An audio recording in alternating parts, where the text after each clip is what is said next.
దేశవ్యాప్తంగా హిందువులందరూ జరుపుకునే వేడుక కృష్ణాష్టమి. ఈ వేడుక రోజున చిన్నపిల్లలందరినీ కృష్ణుడిలా తయారు చేసి ఇంట్లోకి కృష్ణుడు వస్తున్నాడని, జన్మిస్తున్నాడు అంటూ ఎంతో చక్కగా పండుగలు జరుపుకుంటూ ఉంటారు. అలా మన తెలుగు బుల్లితెర నటులు కూడా ఎంతో గ్రాండ్‌గా తమ పిల్లల్ని కృష్ణుడిలా తయారు చేసి కృష్ణాష్టమిని జరుపుకుంటూ ఉండగా, ఈ సెలబ్రేషన్‌లో మనందరికీ ఎంతో సుపరిచితమైన లహరి రీసెంట్‌గానే 12 మగబిడ్డకి జన్మనిచ్చిన విషయం తెలిసిందే. తను ప్రెగ్నెంట్‌గా ఉన్నప్పటి నుండి తన మెటర్నిటీ ఫోటో షూట్స్ అంటూ ప్రెగ్నెన్సీ టైంలో ఆడపిల్లలు ఏ విధంగా ఉండాలనే విషయాలని తెలియజేసుకుంటూ beautiful baby bumps maternity photo షూట్స్‌తో మనందరి ముందుకి వచ్చేది.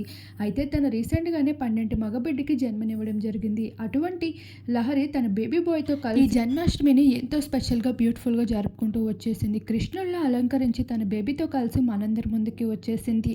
ఈ జంటను చూస్తున్న నెటిజన్స్ చూడముచ్చటి జంట అంటూ బ్యూటిఫుల్ మెటర్నిటీ ఫోటో షూట్స్‌కి ఫిదా అవుతూ వస్తున్నారు. ప్రస్తుతం మరి నెట్టింట వైరల్‌గా మారుతున్న కొన్ని ఎడిటబుల్ ఫోటోస్‌ని మా వీడియో రూపంలో మీరిప్పుడు చూసేయండి.